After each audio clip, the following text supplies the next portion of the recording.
തത്വജ്ഞന്മാർക്ക് സുഖ ദുഃഖ ഭേദങ്ങളൊന്നും ചിത്തേ തോന്നുകയുമില്ല ജ്ഞാനമില്ലായികയാൽ. ജടായുഗതി.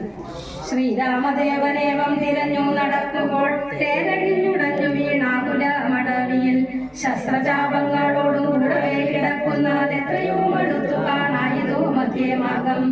അന്നേരം സൗമിത്രിയോടരുളി ചെയ്തു രാമൻ, ഭിന്നമായൊരുത്തൻ കാണടോ കുമാരാനേ, തന്നൊങ്കിലല്ലേയൊരു രാക്ഷസൻ കൊണ്ടുപോകുമ്പോൾ അന്യരാക്ഷസനവൻ അവനോട് ചെയ്തിടിനാൻ.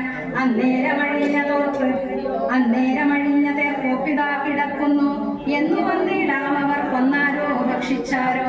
ശ്രീരാമനേവം പറഞ്ഞിത്തിരി നടക്കുമ്പോൾ ഘോരമായൊരു രൂപം കാണായി ഭയാനകം.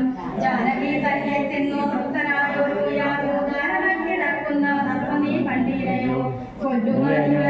വൈകാതെ ബാണങ്ങളും വില്ലുവിനായി പക്ഷിരാജനായി മിത്രമൈത്രിയും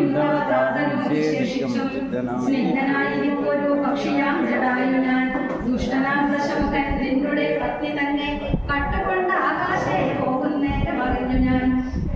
പെട്ടെന്ന് ചെന്നു തടുത്തവനെ യുദ്ധം ചെയ്തു മുട്ടിച്ചു തേരും മില്ലും പൊട്ടിച്ചു കളഞ്ഞപ്പോൾ വെട്ടിനാൻ ചന്ദ്രവാസം കൊണ്ടവൻ ഞാനും അപ്പോൾ കുഷ്ഠവേദനയോടും ഭൂമിയിൽ വീണേനല്ലോ.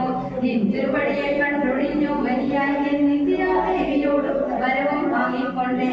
തൃക്കൺ പാർക്കണമെന്നെ കൃപയാ കൃപാനിതേ, തൃക്കടലിന നിത്യമുൾക്കാമ്പിൽ വസിക്കണം. ഇത്തരം ജടായുധൻ വാക്കുകൾ കേട്ടുനാഥൻ ചിത്തകാരുണ്യം കൊണ്ടു ചെന്നടുത്തിരുന്നു. തൻ തൃക്കൈകൾ കൊണ്ടു തലോടിനാൻ അവനുടൽ.